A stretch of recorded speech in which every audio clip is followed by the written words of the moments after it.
Hey everyone, and welcome to a special edition of Cannabis Capitol's Pop Politics. I'm the host, Chris Egger, and I want to say thank you to everyone in the audience for being here tonight. And I'm really honored and very happy to tell you that tonight we have our first CEO and Founders Forum, and it's going to be a panel discussion, and I'm joined here tonight by representatives who have passed municipal legislation in their communities that led to them opening and beginning an entrepreneurial journey as business leaders in the regulated cannabis industry here in California.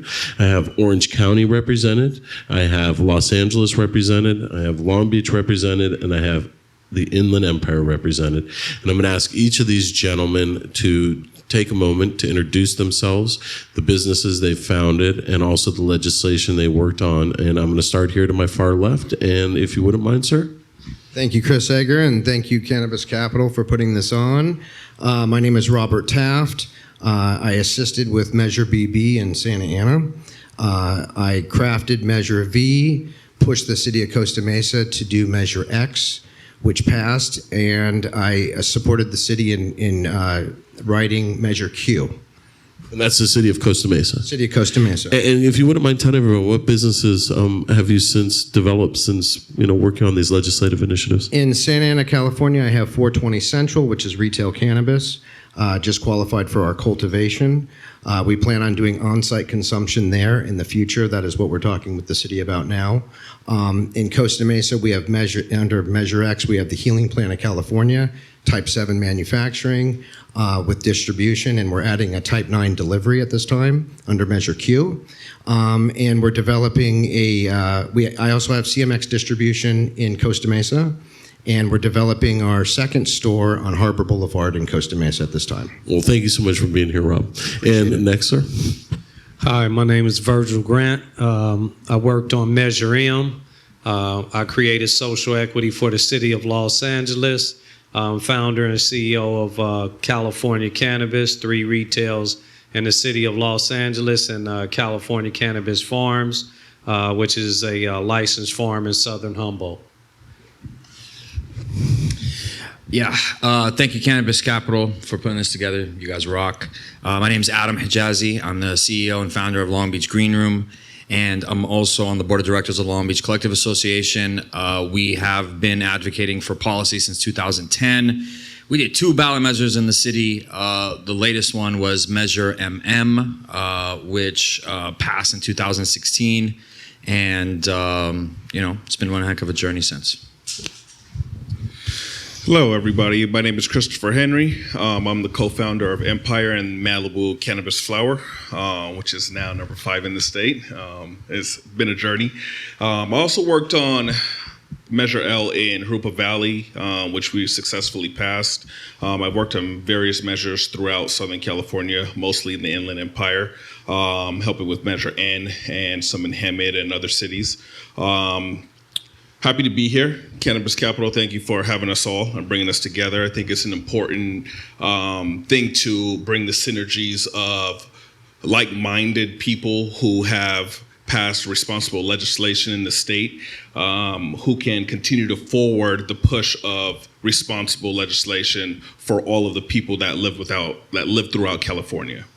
And thanks, Chris, for bringing that up, because I think the point here tonight, everybody, and why this panel has gathered is to really talk about a couple of issues that are really compelling and driving the zeitgeist of the California cannabis culture, community, and industry, which is local access, right, and also tax reform, and meaningful tax reform that can support a robust industry in the state. And so I kind of want to start off, and I don't know who I should dip into first, but you know what, Virgil? I'm going to go over to you really quick, and I wanted to ask you about, since passing Measure M, and I think we should also take a moment collectively to acknowledge that Donnie Anderson, who was the co-proponent, recently passed away. And so in a special way, to have something like this happening to continue to move forward the vision of the industry, I think it's really important. So I want to say that as we move into that. But, Virgil, there's been some massive changes at civic leadership in the Department of Cannabis Regulation. There's been some success and failure. Tell us a little bit about what you see right now in terms of municipal policy and priorities here in the state. One thing is to pass policy. The second thing is to see it through, because we've all passed policy before, but seeing the policy through is a different story.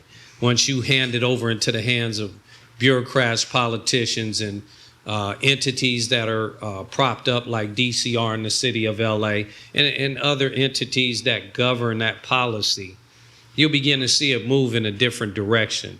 And so I think for us as leaders in the cannabis industry, we have to continue to keep our finger on the pulse to make sure that the policy that we created, the policy and what it was intended for, moves in that right direction. You've seen an epic failure in the city of Los Angeles with the social equity program.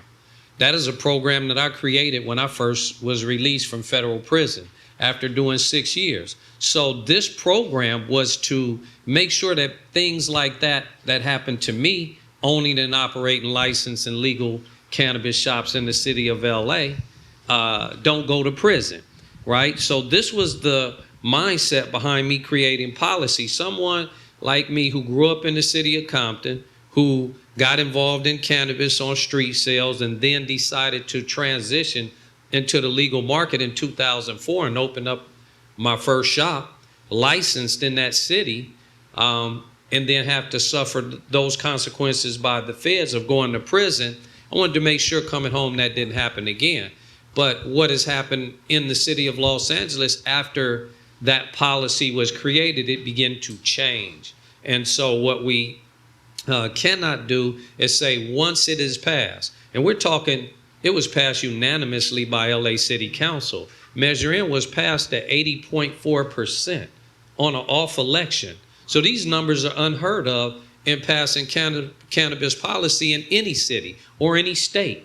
But the problem is once we passed that policy, once that policy was passed, you know, kind of the industry stepped back and said, job well done. But the job wasn't done. We now had to implement that policy. And there's a difference between passing policy and implementing policy. And so what you see in LA is the lack of implementing that policy properly after it was written and passed. So is it almost easier to be an activist than it is to be a business leader, like in that mindset, right? So when you say passing the initiative is one thing, but actually executing and building on it is another? Well, because I am an owner, I've been an owner and operator for the past, I don't know, can't even count now, almost 18, 19 years, been in it 30 years. It takes a lot, because a lot of the people that pass that policy, as Adam will be able to attest to, is we were also owners and operators. We just weren't policy writers. So we still had businesses to run. And after being absent from 17 months running this campaign from my business, I had business to get back to. So yes, it makes it very difficult to kind of do both things, but it's very important to stay the course. And that's one thing that a lot of us as owners and operators did learn, is that we kind of stepped back and said, okay, it's done. And it wasn't. So yes, we have to stay the course and see it through. And so if I can ask you, Adam, you've had a different relationship with the city of Long Beach than I think Virgil can attest to. And we'll get to Chris and Rob and ask them about the relationships they've had in the city and civic environment. But, you know, it seems like Long Beach has had a much closer connection to aligning the civic leadership with interests of the business and culture. Now, right, is a little bit different than when we started, you know. So it's a complicated relationship. So when we first started, we're talking about, this is 2009, 2010, you know, the city itself was the one that came up and they wanted to regulate. There's 80 plus dispensaries, they're all over the place, and it started to become an issue, and they wanted to regulate. But Los Angeles, right, it was back and forth, right? At that time, 2009, LA started to come, then Long Beach, and then LA, and that was kind of a weird policies that were coming out of those cities. But by all means, it wasn't a friendly relationship at all, right? And just to state that, like, we were in operation for 2.5 years if I don't know if you guys remember some of this, but there was the Pac versus Long Beach case, right?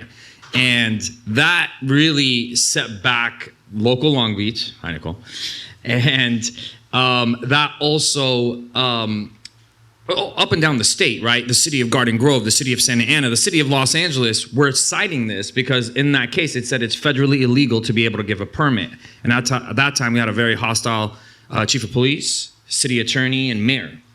And quite frankly, it was like, these guys are either cartel, gang related, the mafia, they're just bad people, right? And even though they approved the policy, they didn't want it, you know, and I think it came out. And it really took a lot of community building because we knew at that time we were trying to reach out to the electeds, but we could sit down and, dude, at some point they wouldn't even meet with us. And if they did, we had to meet with them outside of the city, right?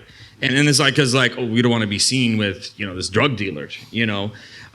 So we said, okay, you know, we'll put a pause on you guys and let's just go build with the community that uses cannabis, right? Which we know, I mean, they're sitting there and they're looking at us like, where the drug dealers at? But why is there hundreds of people coming into our shop? These are your residents. These are your voters. These Cannabis are your consumers or cannabis voters as well. Exactly. So, you know, we went on a campaign, a citywide campaign to educate the community, to get community leaders, to get the patients, to get everybody, whoever would sit down and listen to us, to understand that cannabis can be done right. Cannabis is not meth, right? It's not tweak. It's not whatever other drug. Cannabis has its medical properties and has a lot of other properties to it.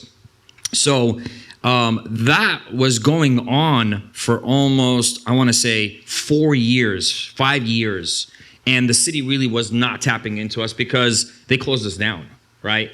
So in 2012, August 12th of 2012, we closed down on the Long Beach Collective Association, right? Which was the majority of the operators at the time. We closed down our shops and we turned them into campaign election headquarters. We did our first ballot initiative, right? We got 55,000 signatures. The city came back and said we were 18 signatures short from our one-to-one count for our goal, which is complete bullshit, right? It was really, they didn't want to give cannabis a voice, right? They didn't want to give the cannabis voters a voice because they were worried what was going to happen, like LA, 80%, or it was going to pass. Everybody knew it was going to pass. And that's the truth, right? Almost all cannabis legislation has passed at the ballot box in one form or another, if not in a high, 50-something percent, right? Statewide. In most communities, high 60s, 70s, oftentimes. Absolutely. But I will say leadership changed. City attorney changed. Chief of police changed. The mayor changed. And that really opened up a policy and, and the word progressive, right, came into place. And there are people trying to put these progressive policies. And then, on our second ballot initiative that we did in 2015-16, we had Congress members endorsing our ballot initiative. We had city council members. We had community leaders. And I think there was a lot of education that happened to get to that point. And yes, we've had a way better, more productive relationship since. But as Virgil mentioned, passing policy and implementing is two different things. All right, we implemented it. Yeah, we had tears. We were like, if the war is over in our mind, right? Like we passed it that night. Like this is 2016. We were closed for 5 years, paying our rents on our leases to get this passed. That ballot initiative was over $1 million, right? And that's the other thing with ballots; they're expensive, right? All said and said with the ballot, the signatures, and then campaigning to get it passed, right? And Long Beach is a big city. It's not a smaller city to say. It's one of the second largest city in LA County. So, but since then, I think everybody put on their hats to figure out how we can get this done because it's here. And since then, we've launched a Long Beach Community College course right now. It's the Intro to Cannabis 101. So we're literally in the college curriculum, which is huge. We've lowered taxes. We've passed adult use ordinances. And we also have been working really close with a lot of different cities on education, the fire department, the health department, because it was in our benefit and in their benefit to work together. But there's still challenges. Right.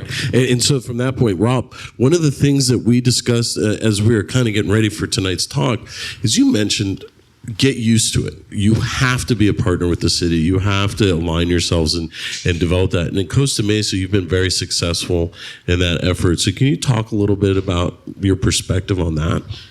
Yeah, I'd have to say Orange County has been in a little different place than Long Beach and LA. And I just want to commend everybody on this panel here for all the hard work and commitment. Because what everyone's had to go through, I'm just going to say it, there's nothing more gangster than passing the law.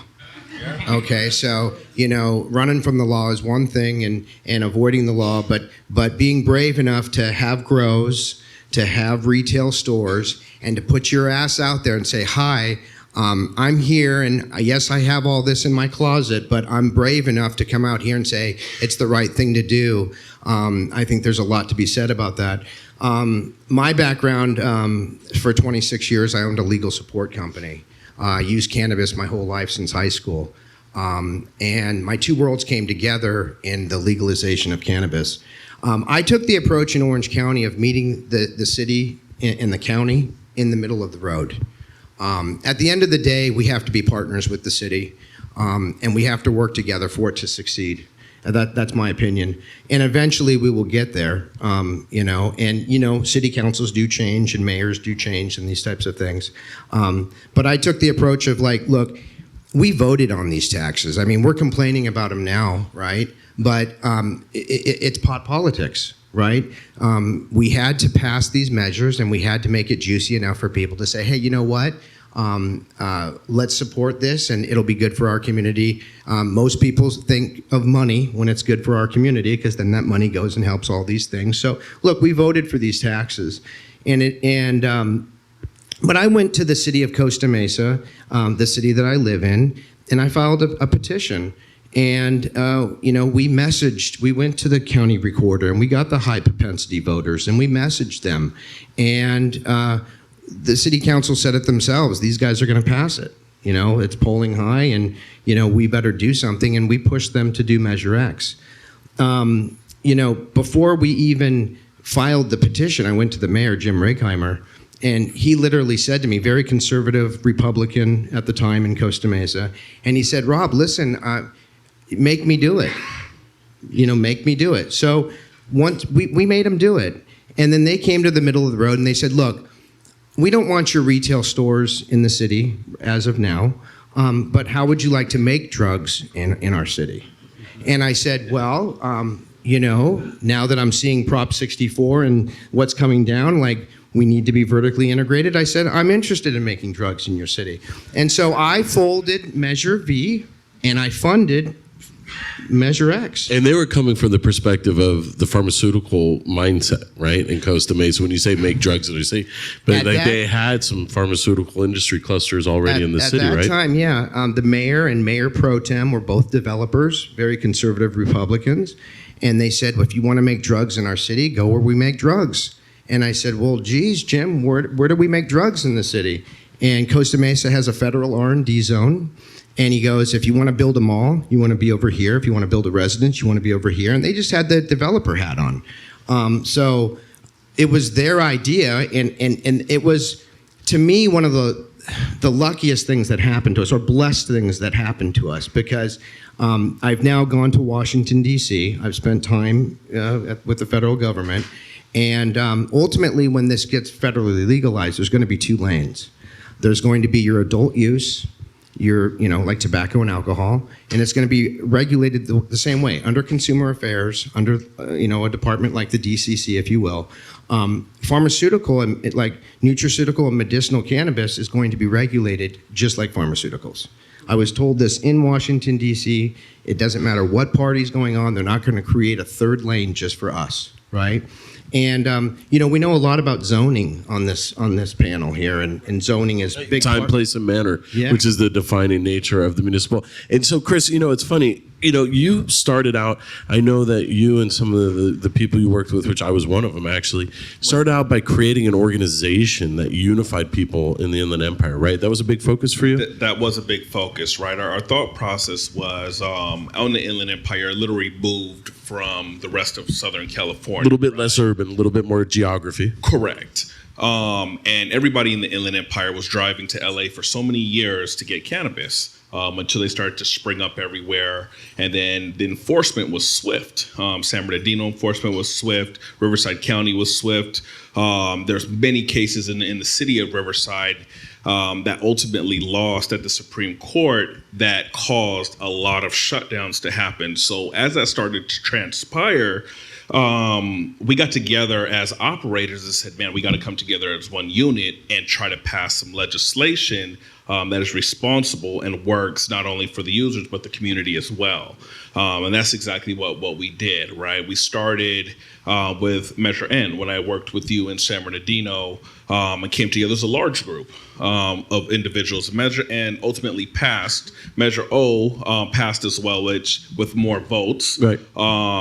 And was implemented. And it's funny because the city, you figure your city, your legislators, you put on a measure and you fail when two other measures pass. Right, and that's like a unique twist with San Correct, Bernardino, right? They've been one of the hardest, Right. It said a lot about the community and how the community and the trust of government viewed in that community. leadership and everything.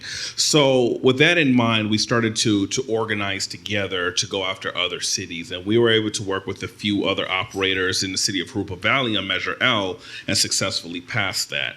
One thing that we like to do a little bit differently is the state taxes is so heavy. When we go into a city and we write an ordinance, we try to write responsible tax. So in Hoopa Valley, instead of writing a tax on a percentage base for the city, we wrote a tax on a square footage base and made it responsible for not only the city, but the actual operators, giving them an opportunity to compete immediately with the illegal operators that were rampant in the city and the Inland Empire as a whole. And it worked. We also wrote into our ordinance that we would give the rights of the ordinance back to the city after 2 years of operating. They would have the ability to change the ordinance within constraints of what the voters voted for. We've been very successful in doing that. Our approach with cities like Moreno Valley, where we're headquarters, is we went in and approached the city with a conversation, just like Hoopa Valley, but they just didn't want to hear it. Moreno Valley wanted to hear what we had to say, so we traded ordinances back and forth. They sent us their final ordinance, and it looked good. And we said, yeah, we'll stand behind it. We'd love to come into the city. Let's make it non-biased, hire a third party to come in and grade it. And that's exactly what they did. They brought in HDL, and everybody was able to apply and compete competitively. And So kind of what Rob was talking about, collaboration with the city, actually Correct. It's very engaging important. them. It's very important to engage the city, because at the end of the day, they have constituents in their jurisdiction that they have to appease and make sure they're taken care of. And what we do at Empire Dispensaries is we try to give back at least 2% of our proceeds through community programs to the communities that we operate in, right? Whether there are school drives or back to school drives, or in the winter clothing drives, or in the desert cities, cleaning up the deserts where a lot of dumping And this is going on. above and beyond whatever municipal tax they may require. Correct. But cannabis as a whole has such a negative stigma. It's our responsibility to change that, right? And you have to change it one city at a time. And as an operator, we have the responsibility to give that back to the community. We have a responsibility to take care of the community, right? At the same time, we are bringing in a drug, right? Let's be honest, right? And we have to control how that drug is used within the city and how it's distributed. And we need responsible regulation that can get rid of your corner store drug dealer who doesn't care how that's regulated or doesn't care whose hands it falls into. And I believe that as operators and policy writers, we have a unique opportunity in cannabis that most other industries do not have, and that is give it to the voters. Give them a voice. Let's take it back to how America was built, right? America was built on initiatives. It's we the people, right? So we the people control what we want. And I think we have to start to drive that message back home so we see legislation that benefits we the people. Right. And so, all right. So, Adam, I'm going to get at you Amen. with this. Right. And that's for sure. Amen. Right on, Chris Henry. Thank you for your voice, my friend. Absolutely. Adam, Pleasure. right? So we got to get fired up about this. Do we need to look at reform in municipalities that have already allowed legalization, or out there, right now, they're deserts. There's what, are called vast deserts of where there's communities. Rob, you brought up the Orange County. You said how many cities? There's one city right now that's... Yeah, so here we are. We're 9 years into all this, right, in Orange County. Santa Ana still has the only city with active retail licenses. Costa Mesa passed, and they'll be coming online in the next 6 months. There's 53 cities in the county. Costa Mesa and Santa Ana are next door to each other. We have nothing South County. We have nothing North County. We have nothing West County. And and this goes into the tax thing as well. How do you lower taxes, right? So with any marketplace, even with the government, right? If there's one city in your whole county that's giving licenses out for cannabis, they can name their price. And Santa Ana's getting 8%, and we've paid them about $5 million for our one dispensary over the last 6 years. So with that being said, hey, we voted for it. We wanted that, right? We got the opportunity, we got it. But how do we lower our taxes? City by city. If they want the customers to come to their city, they're going to have some incentive. First movers, there's a lot of benefit to first movers, but I want to empower people to keep coming in because, look, the taxes are going to be lowered. Costa Mesa is now 2.5% lower than Santa Ana, and it has a floor that would go 4.5% lower than Santa Ana because they understand Huntington Beach, Fullerton, Anaheim, San Clemente. These cities are being talked about seriously, and they know that when you vote on a tax, you have to go back to the voters if you're going to change that. So we can control lowering the taxes by just being we the people. I'll say this right now. I'll support any initiative for legalizing cannabis in any of these cities without even putting a store there. Like I won't even have my hat in the ring, right? But at the end of the day, we need to go and lower these taxes for us all. Santa Ana is already talking about we're going to have to do something because Costa Mesa is going to eat our dinner. So that's how we can control that, is that we just got to do it. Now, look, 9 years in, it took 100 years to get the lines of distribution of cannabis from Humboldt and all over this state across the country. I mean, we all know that New York City diesel is sour diesel out of Santa Rosa, right? So at the end of the day, that took 100 years. We're only 9 years into this. I want people to be empowered again. We just got started. Right on. And so Adam, is it, do we need to galvanize again as an industry? From the statewide perspective, I know that you do a lot of work through the Long Beach Collective Association on this tax reform issue. And now I hear Rob talking about the municipal tax climate, and truthfully, I've always said, right, so the local market, time, place, and manner of cannabis operations, as that case in Riverside that Chris referenced was established, right? Cities are going to control that element. But is there something that you can bring to the table in terms of how we can, as an industry, look at effective change in Sacramento right now? Yeah, and I think, so right now, a big conversation that's happening on the state level is, don't come to us unless you guys go and figure out and organize your industry, because we don't want to hear it from 20 different people, right, or 20 different organizations. So today, more than ever, it's extremely important to unify the industry, individual operators, the trade associations, the advocates, and working with the city governments that are starting to understand what needs to get changed.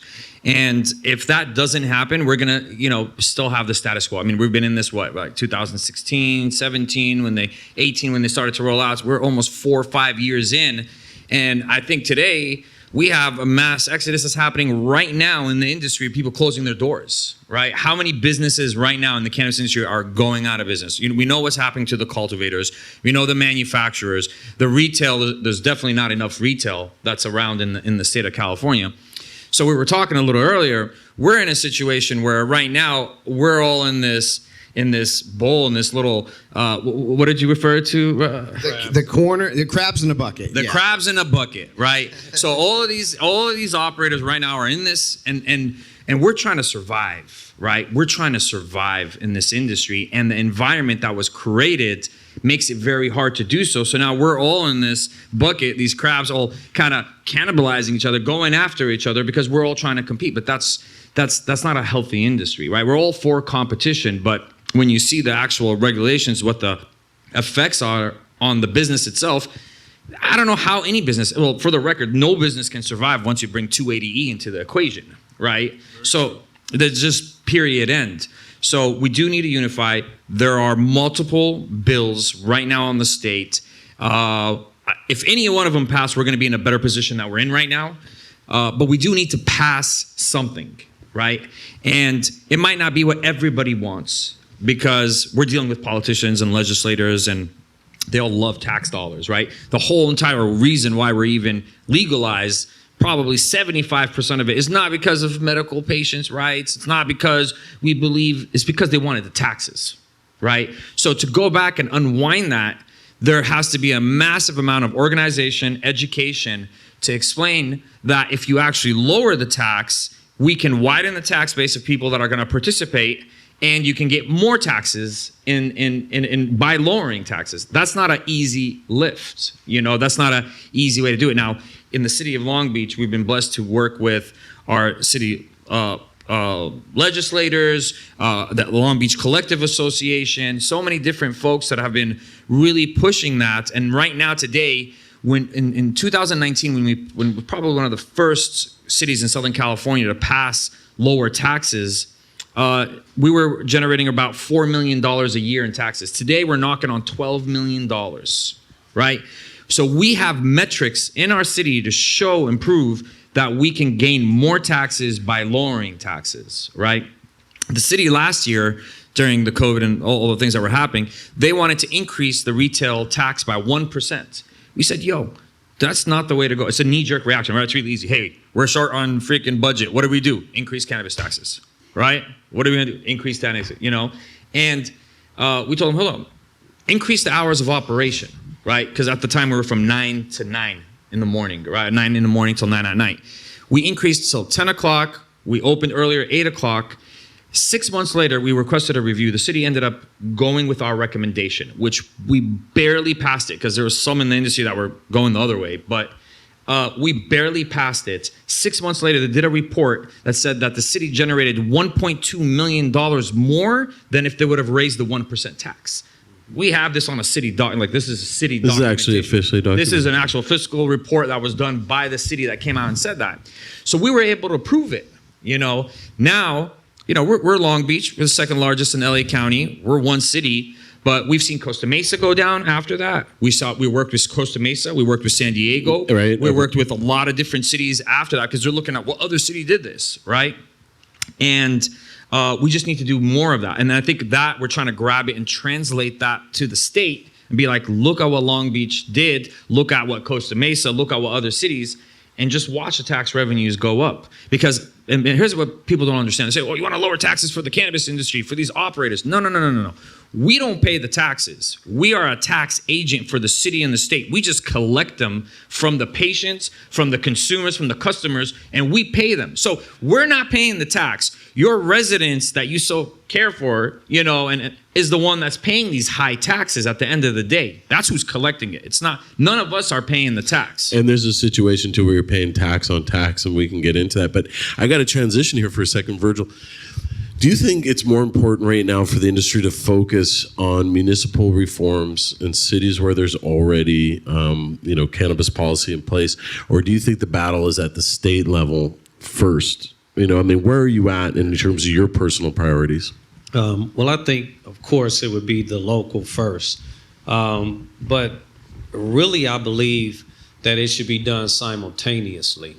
In this industry, a lot of us already have relationships with our local city council, city attorney, and the governing bodies there. I think it's time for us to take our fight to the state. we were talking earlier about, I feel we need to come together. You have Orange County, you have the IE, you have Long Beach, you have LA. You have cities here in the state of California, along with we can bring in San Francisco, Oakland, Fresno, who just came on board. All of these places that are going to experience the same stuff we've been experiencing for the past few years, and they're going to feel it just like we are feeling it now. So if they understand if we explain to them what we're going through and how do we get past this, it's uniting as each city comes together and say, hey, we are going to take this one fight and we're going to take it to the state. And then the next thing, we're going to take it to DC. And we were talking earlier about going to DC from the top down versus the from the bottom up. And that's a great analogy of how that should be done. But I think we have more reach and we have more of a grasp on what we're doing locally and in the statewide, that if the state of California, and you got to remember, the state of California is, I believe, the 4th or the 5th largest financial power in the world. I mean, LA is a 4th or 5th largest financial power in the world. You got to think about the value of that if we all come together, how Long Beach becomes a part of that 4th largest financial power movement, i.e. Orange County becomes a part of that largest 4th financial. We as an industry have something that no industry has, and we're not even tapping into it. So we must tap into it, band together, go at the state, go at DC, and I guarantee you we'll be heard and we'll reap those results. Okay, we're going to get into the federal question. I think Rob has brought up some points on that level, but I'm going to start with my right. I'm going to move with you, Chris, first, and I'm going to ask this question. So John Bayless, who we should all, put some recognition behind, he was the vision behind Cannabis Capitol. So John, when he and I were first discussing the idea of hosting this style of panel discussion, the question came up. So I'm going to ask each one of you to answer this. What is it going to take to get regulated legal cannabis retail operations into every city in the state of California? Honestly, one word: unity. Unity amongst the industry, amongst the users, amongst we the people, right? If we could come together, we can make change. Change can't happen with one person or one company. It happens as an entity, as a group. We need each other's synergy to make this happen. Adam, can you give me a simple answer to that question? What's it going to take to get regulated cannabis operations in every city in the state of California?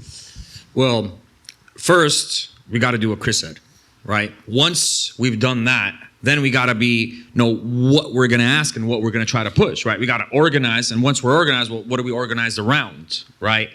And the idea of Prop 64, that now we're going to have cannabis everywhere, and the idea of local control, it really messed up the whole situation. And I'm not going to say I'm against local control, but the way it is right now, I don't like how it's happening. Because what's going down is it's too much emotional and personalities with these legislators, right? It's their personal experiences. It's their own, and that's important, but that doesn't mean it captures the wide spectrum of what we're trying to do. So legislation has to get pushed on the state level. It has to get pushed because the way it's going, it's going to take a very long time. And here's the other thing. You were talking about ballot initiatives and the idea of working with cities.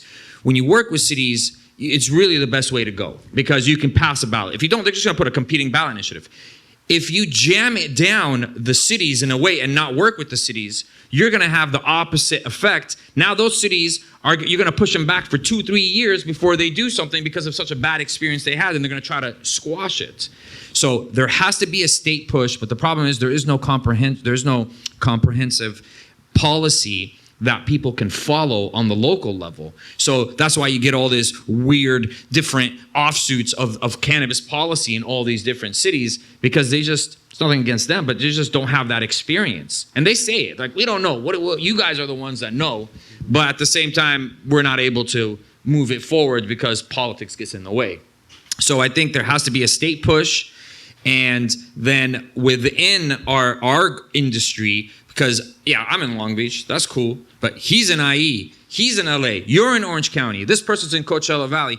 If we are organized unity, then we can all collectively push good policy. That's not easy, right? Sometimes the cannabis industry is like herding cats, right? Too many egos, too many people want to shine. I'm the one that did it. He's the one that did it. We're the one. And then what they end up doing, they end up screwing up the whole entire thing and nothing gets done. We got to put all that shit on the side. It's much bigger than any one person or company or association. And someone brought it up too. There's a competitive nature. You guys are all retail dispensary owners in one form or another. You're competing for customers. You probably have other licensed operators in your communities, right? But getting past those siloed self-interest and getting back to the core idea that there are fundamental common ground issues that our industry has to act on, which is really the purpose of this. So Virgil, if you wouldn't mind answering the same question, what's it going to take to get cannabis in every city in California? I agree with what Chris and Adam said. But lastly, it's going to take money. Because in order for us to make this push, we're going to have the financial backing to get these initiatives on the ballot. Because 1 I believe 8 or somewhere around there on that one. Ours was 1.5 in the city of LA. And I'm not sure Orange County or NIE, but I'm sure it took some capital. Smaller cities, but there was a significant amount of capital deployed in both. Exactly. So it's going to take what these gentlemen said. It's going to take some money to back up what we say, because if we have that capital backing us up, we're dealing with politicians. They only understand money. Sometimes. That's why tax is the first thing that goes on the ballot. Why? It's because they're looking at the money. So if we come pockets heavy, yeah, we can get things done. Rob? Well, I didn't realize how much I knew all of you because you just said everything that I would have said.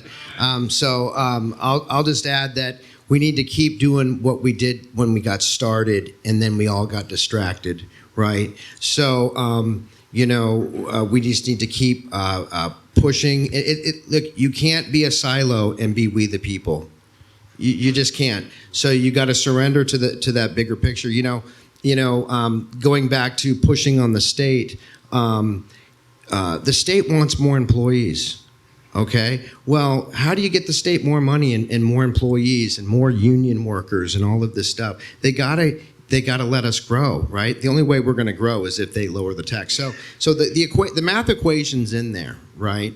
And then ultimately we need to go, and the people need to speak in every one of their cities. They need to tell their mayor, they need to tell their council people. They need to realize that, again, they are the ones paying the tax, and we want to give it to them cheaper, right? But our hands are handcuffed, right?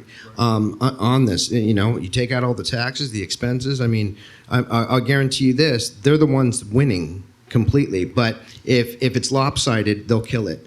And they, look, this isn't their passion, this isn't their people's initiative. But one thing I think that we all talked about earlier is that this woke us up to what it is to be an American that we don't see happening in our communities anymore. Outside of cannabis, think of any people's initiative that you even see happening. People are so siloed up and segregated in these conversations that, I'm coming from a place of like, look, I just want to vote for people's freedoms, right? I don't care what your issue is, as long as it's not affecting anybody else negatively, harming other people, then I'm voting for your freedom. And the people out there need to really start, pushing. We can change so many more laws in our community. I mean, the people, we found this out through the Upland case, Chris, remember? The people changed a tax code in the state of California, and we did it because we pushed a special election, and the cities, Upland and Costa Mesa, tried to not give us the special election because they used a tax code of 218, not 280E, but 218 state tax code. Yeah, Prop 218 is basically that it has to be on a ballot where a city council person is up for election. So they tried to squash our special election by saying that, no local municipality, the law says, no local municipality can do a special election to pass a tax. And so we challenged that in court in Orange County, and it was also challenged in Upland. And ultimately, Upland won, and the two attorneys were working together. So we played different hands in the different counties. But what that tax showed is that the people can do an emergency election on any issue and pass a tax. Now, that might sound oxymoron. Like, why would the people want to pass a tax? Well, I'll just give you one suggestion. We've got homelessness. Okay, and we know it's from the opioid epidemic, and we know it's from the pharmaceutical companies. In British Columbia, they passed a law that taxes every pharmaceutical drug sold in British Columbia to pay for the homelessness. Now, Big Pharma ain't gonna support that, right? And the lobbyists that they pay, all the senators and congressmen, are not gonna support that. But we, the people, city by city, could be passing these initiatives and solving our own homelessness. And that's just one issue. So what I've learned out of this, 26 years in legal support, didn't know any of this. I jumped into passing cannabis initiatives, and I found out that Americans forgot how to be Americans, right? We need to support each other's freedoms. We need to be petitioning everything. That's how America was built. And then once corporations came in, all of a sudden everyone went, oh no, that's all, we don't do. Well, guess what?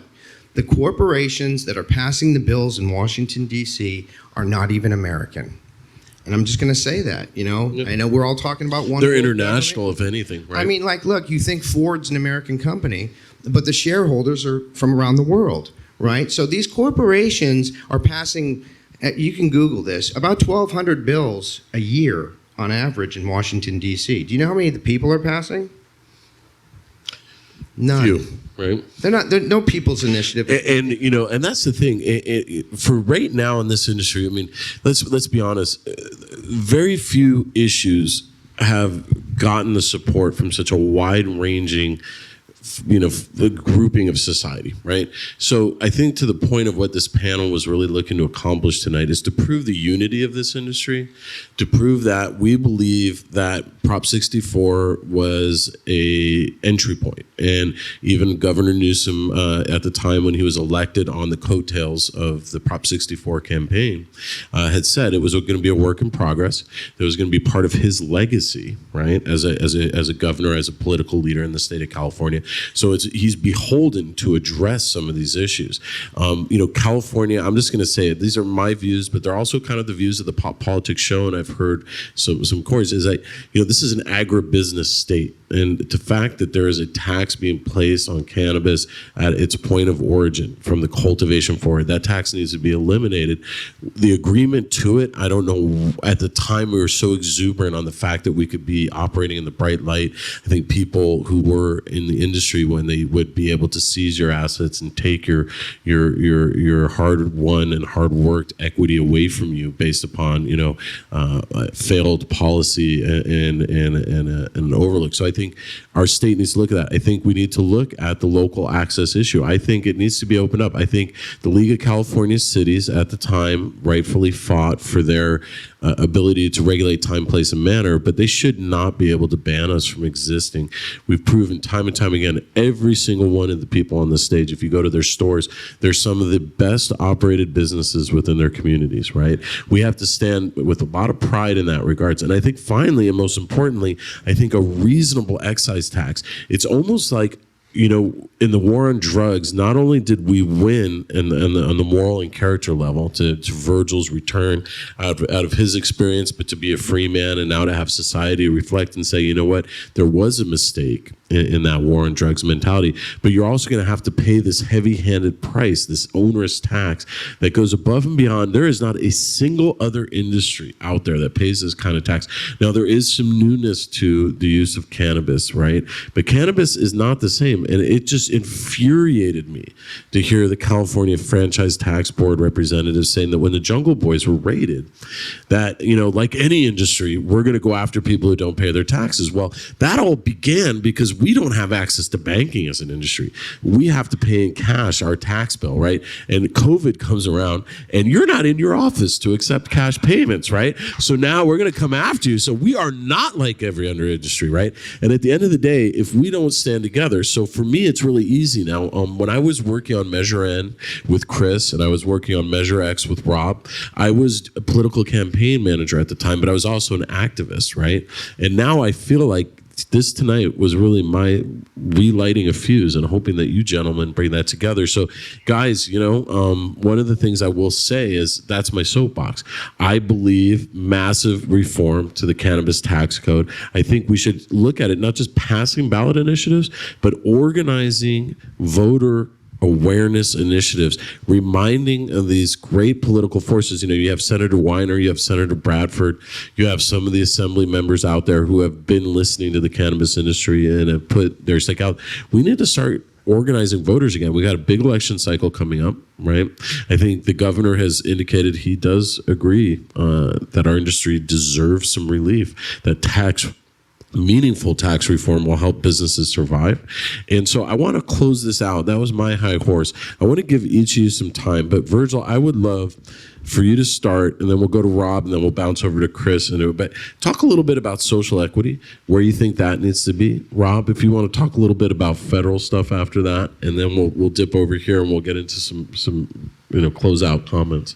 So the social equity program in the city of Los Angeles, which actually encouraged the governor to adopt a statewide, and this was back when Governor Brown was in office, to adopt before he left a statewide social equity program, which exists. And that's where the funding is given out to certain cities that are participating in the program. Social equity is not where it should be. So I'll give you a very disturbing number. There are 250 retails that have been licensed in the city of LA. 6 owners that are African American. 3 females and the rest males. Very disturbing numbers to have a social equity program exist in the city of LA. The program was voted for 4 years ago. And out of those social equity licenses, and they'll give you these numbers that, we handed out 1,200 social equity licenses. The question you should ask is how many of those still exist? And what were they in? None of them were in retail. They were in cultivation, manufacturing, and distribution. And as Chris alluded to, and Adam, that we were talking earlier, that a lot of those companies went out of business. Well, a lot of those social equity people lost their licenses for many different reasons, holding on to a location and still hadn't been approved to open and operate, which is one main issue. Not getting their certificate of operation approval for cultivators. And many other different things. So the numbers are disturbing. Where I would like to see social equity in the city of Los Angeles or in the state of California is that people of color, mainly black folks, and I always say black folks because we got to look at the numbers. 4-1 to our white counterpart, 4-2 to our Latino counterpart is what those arrest rates have been. Devastating our community. So if anybody should be able to take advantage of a social equity program, and I always say minus Southern Humboldt, because Southern Humboldt was devastated, and it was all white folks in Southern Humboldt. So I always say minus them. They should take full advantage of a social equity program. When the program was written in the city of Los Angeles, it was not race-based. It was based on those who were negatively impacted by the failed war on drug. What I did do was target the same communities that the police targeted by choosing certain zip codes that people would qualify for social equity in. So those same communities that the police went after were the same communities that we went after, right? But still, because of the way city council operates in the city of LA and DCR has been operating, they've allowed loopholes in the system. Tighten the loopholes up, cut them out, make it cut and dry, and get people of color, like I said, once again, mainly black folks, licensed in the retail sector in the city of Los Angeles, in the state of California. And I know that the California Minority Alliance and your work with Donnie Anderson, Donnie was unable to actually activate a license after helping pass Measure M and actually bring it forward. So in his name, right, you'll continue the fight. Yeah. God bless. Yeah. Hey, Rob, like, listen, we're closing stuff out. And you really felt tonight when you came in here that you felt like you had some things to say about the federal legalization. I know we've seen the MORE Act passed again. It's the third time that the Congress has passed, or I should say the House of Representatives. The Senate is looking at bringing legislation here before the end of the month that was written by Schumer and Booker. It's going to add more taxation, I imagine. But do you think we'll see some federal legalization talk? Not this year. This is the cheese that they put out in an election year. And if that doesn't show you how powerful our votes are, that every time you come up to an election year, all of a sudden all the politicians want to talk about weed again. Because, hey, if that politician's talking about weed again, maybe he's my guy, right? I mean, how many times do we have to watch that rewind and over again, right? I'd like to start at the federal level by saying that 280E is a lie. It's a lie. The federal government owns a patent on cannabis for medicinal use. Schedule I drug means that there's no medicinal use. 6630507 is the number of the patent. They've owned it since 1999. So it's a lie, and the federal government just holds it over our head and then, talks about how slow government works, right? So I'd like to start there. I did have the opportunity to spend some time back in Washington, D.C. back in 2018. I actually sat at a table with, of all people, Ivanka Trump and Jared Kushner and Curaleaf and Monsanto and these folks. And I learned a lot that there's a lot of lobby money going on in Washington, D.C. And so, even in our own industry, there's a lot of money in Washington, D.C. Coming out of Denver, for instance, CTI is spending around $7 million a year to make sure that California weed never comes to their state because they're scared to death of it, right? So at the end of the day, when California gets together and brings that type of lobby money to Washington, D.C., that's when we're going to get the results in Washington, D.C. I mean, there is pharmaceutical companies, there's alcohol companies, tobacco companies in our own industry lobbying against the state of California to make sure that we can't move. So that's the real big problem to me. And look, it's a trickle-down effect. The people in the state want to get to the federal government, just like the city council wants to get to state government. So let's never forget their process and who they bow down to. So at the end of the day, there's 41 states now that have medicinal cannabis. That's quite a bit past 25% of the country, is it not? Okay, we know the medicinal use of it. I use it for sleep. I use it for anxiety. I use it for all kinds of things. There's a pharmaceutical drug out there that that's what it's made for, right? So it is a medicinal plant. It's the most medicinal plant on the planet. And I got into this because of the medical side of things. And I believe we all use it medicinally at one form or another. But that's the conversation that got us all here.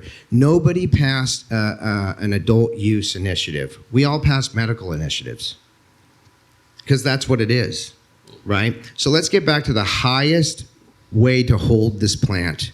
The highest way to hold this plant is that it helps people, right? And your liver and your kidney ain't going to pay for it, right?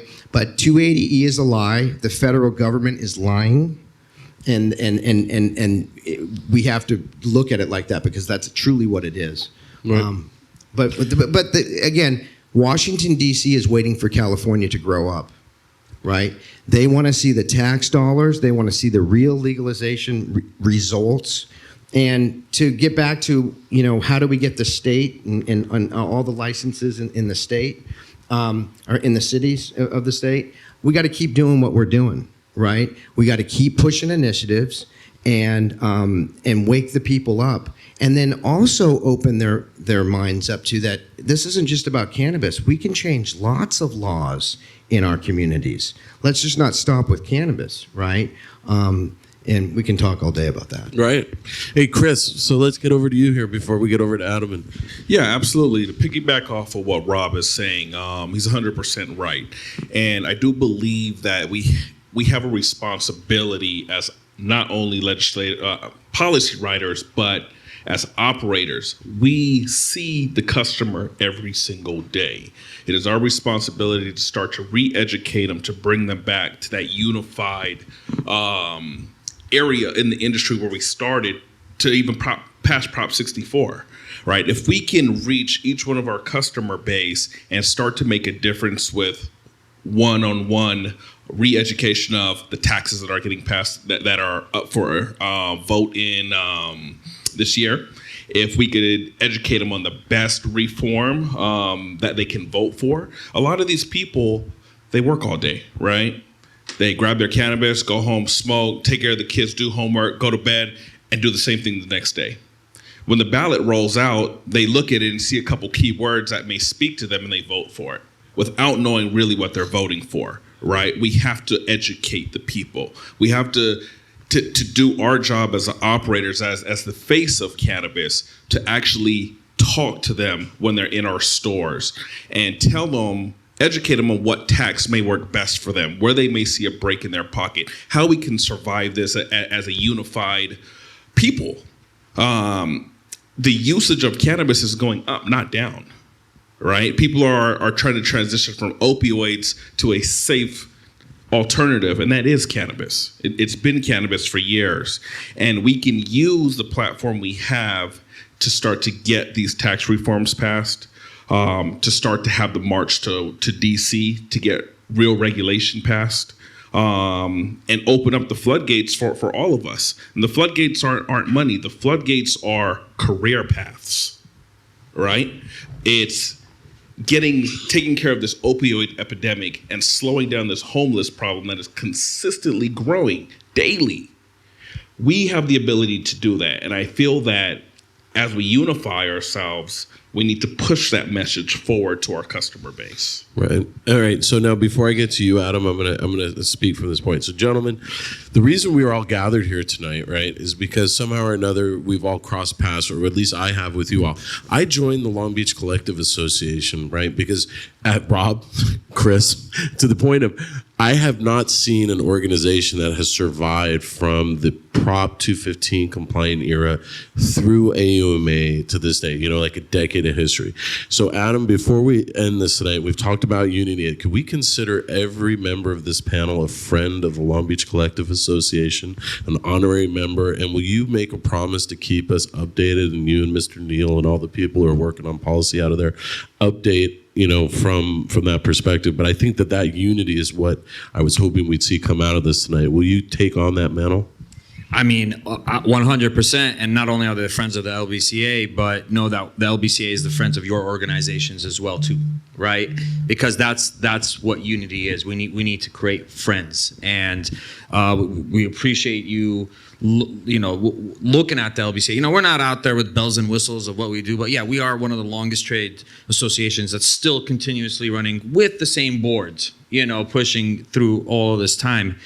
So absolutely, and it's going to require that, and that's what the LBCA stands for, is unity, and that's why we've survived so long, And what I wanted to touch base on was a little bit on the states, right, and the taxes and what's kind of coming up. Before I do, I just want to say just a quick couple comments on what Virgil and Rob said. So first of all, the social equity. It's kind of sad when you said those things, because we've actually, the people that were looking for that opportunity, now we put them in a worse place than they started. So it's sad. And that's why those policies have real impacts and people don't see it. They think it's just a political pin on the shirt. It's not. And the federal government, once they take out 280E, they're going to come with the federal excise tax and screw us. So just remember that. They're going to come hit us with a 10, 15 something % excise tax on the federal government. So 25. Well, yeah, we heard that one too. Our loans will be at 2%. Yay. But on the state stuff right now, we talked about there's about 3-4 strong bills right now that are being looked at. The Bradford bill, the Rubio bill, different types of bills. And I said this: if we end up with any one of those, we're going to be in a better place. But The problem is right now is we're dealing with legislators that are looking at this tax money really hard, right? And they don't want to give it up that easy. But they're in a position where they have to because this industry is failing right now. And if it doesn't change, it's going to roll back what the taxes are. So I think there's a motivator there. But it's extremely important that we get behind what could actually be passed, right? We can all come up with great ideas, and I support all of them. But what does that mean for actually getting passed on a 2/3 level on the state legislature, right? And I think that that's key. And there's a lot of people in the industry right now, up and down the state. They're pushing and they're going left and right, but they're not unified. They're not as much as they should be. They're forced to now to talk unified because no one's going to listen really if we don't talk that. But we got to do more than talk. We got to walk unified, right? Talking unified is one thing, but we got to walk unified.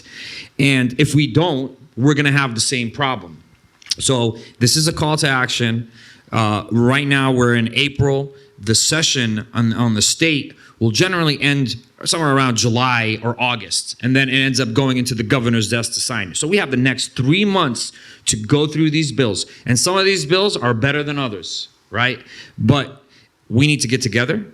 We need to reach out to everybody that everybody that you know, and get those people in a room. And we have capital. It's not that we don't have capital, right? Collectively, we have capital. The problem is the players are not moving in the right direction. They're playing. I want to play my card. I want to get the credit for this. I want to get the. And it's not that we don't have. It's just we got to get past those things. People's egos are not their amigos, as an old friend once said, right?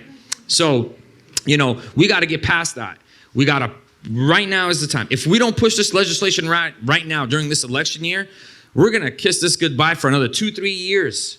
And probably when we cross that bridge, some of the people around here are not going to be in business anymore. Right? So we need to start now. We should not take any of this for granted. And that's what a lot of people would get segregated, right? The American thing that you were talking about is when you segregate people, you divide and you conquer. No. We got to scratch all that. We have a lot more in common than we have that divides us. Right? Even within the industry. And I know there's a lot of interest and money and everybody's trying to make $1 million, billion. And I see all of their performas, they're going to make $1 billion. And there is an activist population, fairly enough, that doesn't like any regulation, right? There's that activist population out there that's been with it for a long time, right? And I think the truth is, but as an industry, the fact that people aren't going to jail any longer for conducting their business affairs, I think the holistic wellness, the benefits, the medicinal attributes, the life-changing attributes, and then of course the adult use frivolities and enjoyment that go along with it. I think our industry can be proud of who we are and proud of what we're doing. And I just want to say on behalf of Cannabis Capitol that the production team here, Matt Casket, Brian Buitrego, Liz, John, the entire team, we want to thank you all for being here. We have Orange County, we have Los Angeles, we have Long Beach, and we have the Inland Empire here. In our audience, we have a group made up of very similar. I hope the message got out loud and clear. Guess what? We are organized. Guess what? The next meeting might not be live streamed. Guess what? We might be planning to either support your candidacies or not support your candidacies in the coming election cycles, depending on when we see our allies come and what kind of resolution we see moving forward. And don't kill an industry because you don't understand it. Get to know it. Let us educate you about how we operate in a best practice compliant manner. Listen to us. Don't try to impose a system on us. That's my high horse tonight. I'm your host, Chris Egger, for the Pop Politics podcast here on Cannabis Capitol. Thanks for joining us. And next week, we'll be back to our regularly scheduled time at 2 p.m.